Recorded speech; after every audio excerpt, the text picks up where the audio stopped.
Hello दोस्तों, स्वागत है आपका आज के क्लास में। आज की क्लास में हम लोग चक्रवृद्धि ब्याज के अगले पार्ट को देखेंगे। पहला पार्ट आपको मिल चुका होगा और पहले पार्ट में बहुत आसान सा प्रश्न होंगे। अब उससे थोड़ा सा टफ जो होगा अगला पार्ट होगा। टफ केवल कहने के लिए है, कोई कठिन सवाल नहीं है, बस आपको समझने की देरी है। जैसे आप समझ लेंगे प्रश्न तो यूं हवा में आप उड़ा देंगे। प्रश्न क्या कह रहा है? कह रहा है कि वह वार्षिक चक्रवृद्धि ब्याज की दर क्या होगी जिस पर 1200 की धनराशि 2 वर्षों में 1348 रुपया और 32 पैसे हो जाएगी। बहुत सुंदर सा प्रश्न है। यहाँ मूलधन और मिश्रधन का अनुपात आप निकाल सकते हैं। आपसे हम कहें कि मूलधन कितना है तो आप कहेंगे मूलधन हमारा 1200 रुपया है। फिर यदि हम आपसे मिश्रधन पूछ लें तो आप कहेंगे कि 1348 रुपया और 32 पैसा है। सही बात है भी। अगर दशमलव को हटाना है तो दोनों पक्षों में 100 से मल्टीप्लाई करना होगा। तो इधर 100 से मल्टीप्लाई करेंगे तो 2 जीरो बढ़ जाएगा, और जब इधर 100 से मल्टीप्लाई करेंगे तो दशमलव आपका हट जाएगा।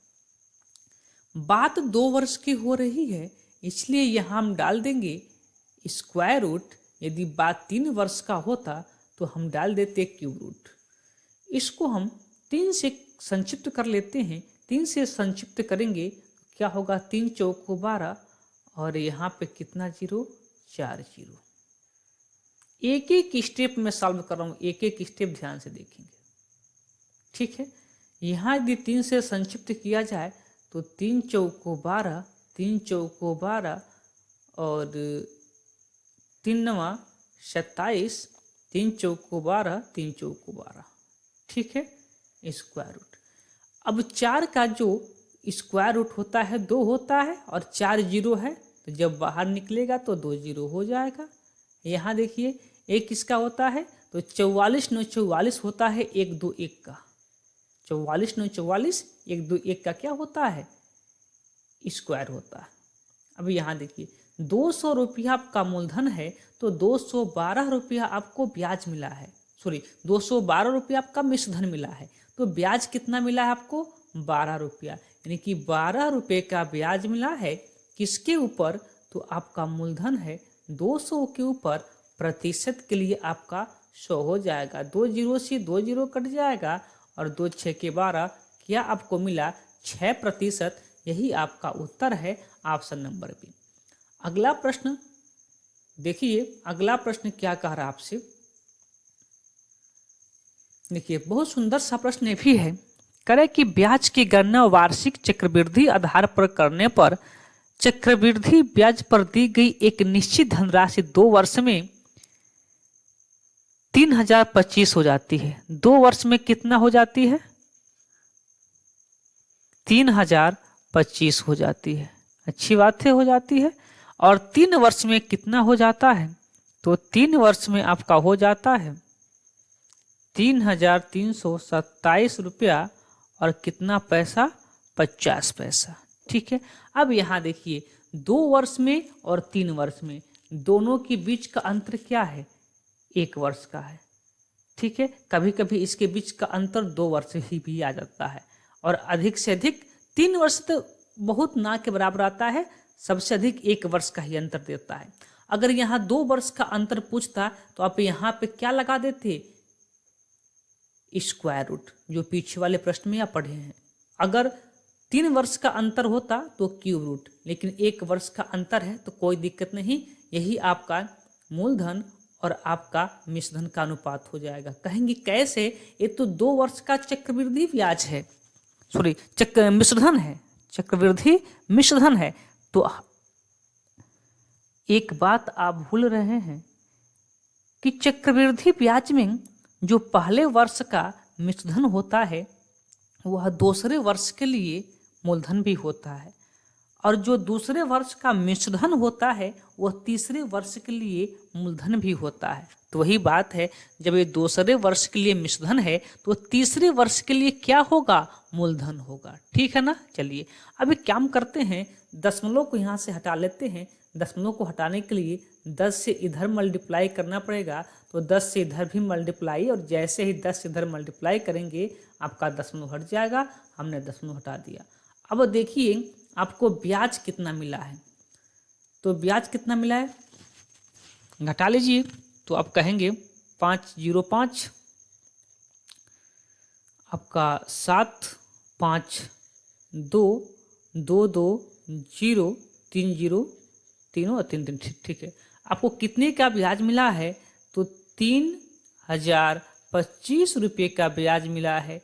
किसके ऊपर, तो आपका जो मूलधन है वह कितना है 30,250। प्रतिशत में जाना है तो 100 से मल्टीप्लाई करना है। 1 0 से 1 0 और 3025 से 3025 कट जाएगा।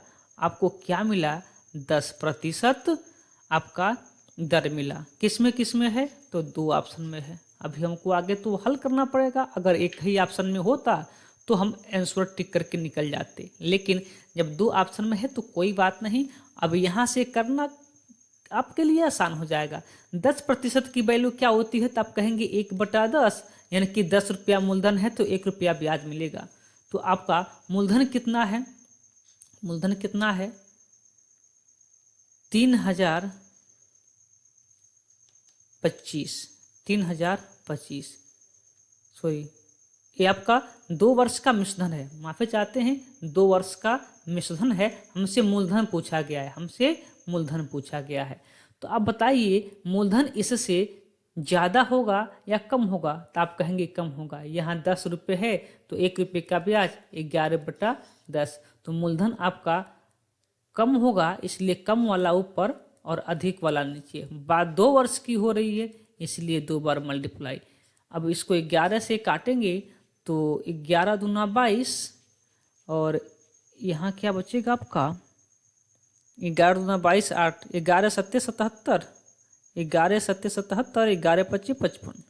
फिर 11 से संक्षिप्त करेंगे तो 11 दूना 22, 11 पच्चीस 55, यानी कि 25, और इसके आगे कितना जीरो 1 2 2 0, यानी कि 2500 मूलधन है। 10% आपका ब्याज है, कहाँ पे है, ऑप्शन नंबर डी पर। यही आपका सही उत्तर हो जाएगा। अगला प्रश्न देखिए, अगला प्रश्न ये भी बहुत आसान सा प्रश्न है। इसका तो आंसर आप देखते ही कर देंगे, आपको पेपर और कलम की आवश्यकता नहीं होगी। देखिए 1600 2 वर्षों में 1600 हो गई, और 3 वर्षों में कितना हो गया 1700। 1 वर्ष का अंतर है ना, तो कितना ब्याज मिला होगा, तो आप जो दूसरे वर्ष का मिश्रधन है वो तीसरे वर्ष के लिए क्या हो जाएगा मूलधन। तो 1600 है 1700 हो जाती है, तो आपको ब्याज कितना मिला है 100 रुपया। किसके ऊपर, तो मूलधन आपका कितना है 1600 रुपया। प्रतिशत के लिए आपका 100 से मल्टीप्लाई, तो 2 0 से 2 0, 4 से काटेंगे 4 चौक को 16, 4 से काटेंगे तो आपका 25, फिर 4 से काटेंगे तो 4 6 के 24, 10.10, तो 4 दूना 8 20, तो 4 25 20, 6.25 कहाँ पे है, ऑप्शन नंबर बी पर। यही आपका सही उत्तर हो जाएगा। अगला प्रश्न देखिए, ये CBT 2 का प्रश्न है, वो भी लेवल 5 का, और है कितना मात्र 2 सेकंड का। प्रश्न क्या कहता है कि साधारण ब्याज की गणना चक्रवृद्धि आधार पर करने पर एक धनराशि एक निश्चित ब्याज पर 3 वर्ष में कितना हो जाता है 625, और 4 वर्षों में कितना हो जाता है 675। अब देखिए कितने वर्ष का अंतर है, 1 वर्ष का अंतर होता है, काम खत्म। अब 625 3 वर्ष में और 4 वर्ष में 675 रुपया। कितने का ब्याज मिला, तो आप कहेंगे 50 का ब्याज मिला। किसके ऊपर, तो मूलधन आपका कितना है 625, और प्रतिशत के लिए 100 से मल्टीप्लाई। 25 से काटेंगे 25 दूना 50, और 25 से काटेंगे तो 25 इंटू 25 यानी कि 625। 25 से काटेंगे 25 चौक को 100, और 4 दूना 8, कितना प्रतिशत आपका आंसर है 8%। ऑप्शन नंबर सी आपका सही उत्तर हो जाएगा। अगला प्रश्न, अब देखिए अगला प्रश्न। अब ये भी प्रश्न काफी इंपॉर्टेंट है, बस वही बात है, अगर थोड़ा सा आप दिमाग लगाएंगे तो प्रश्न यूं बन जाएगा, कोई दिक्कत नहीं होने वाला है। आप देखिए कि 2 वर्ष में दिया है कि 6400 रुपये हो जाता है, और 4 वर्ष में कितना हो जाता है 8100 हो जाता है। देखिए कितने वर्ष का अंतर है, 2 वर्ष 4 वर्ष, 2 वर्ष का अंतर है ना, बोलिए हाँ या ना, 2 वर्ष का अंतर है। तो प्रश्न आपके सामने है, और आंसर भी आपके सामने होगा। 6400 और कितना है 8100। 2 जीरो से 2 जीरो कट जाएगा, यूं ही बात खत्म। तो 2 जीरो काट दे, चलिए 2 जीरो यहाँ से हमने हटा दिया, दोनों में से हमने 2 जीरो हटा दिया क्योंकि 2 जीरो क्या हो गया, कट गया। 2 वर्ष का अंतर, 2 वर्ष 4 वर्ष, 2 वर्ष का अंतर, इसलिए स्क्वायर रूट। तो 64 किसका, 64 का स्क्वायर रूट क्या हो जाएगा, आप कहेंगे 8, और 9 का 81 का क्या हो जाएगा 9। यदि 8 रुपये आपका मूलधन है तो 9 रुपया हो जाता है 1 साल में, यानी कि 1 रुपये का ब्याज मिला, यानी कि 1 रुपये का ब्याज मिला है किसके ऊपर, 8 के ऊपर, प्रतिशत के लिए आपका 100। 4 से काटेंगे, 4 दूना 8, 4 से काटेंगे 25 चौको 100, और 2 से काटेंगे क्या हो जाएगा 12.5%, 12.5%। कहाँ पे लिखा है, ऑप्शन नंबर डी पर, यही आपका उत्तर हो जाएगा। तो चलिए फिर आज की क्लास को यहीं पे रोकते हैं। आज के जो टाइप के सारे प्रश्न थे वो हमने सभी आपको करवा दिया। फिर मिलते हैं अगले क्लास में, तब तक के लिए आप सभी को धन्यवाद।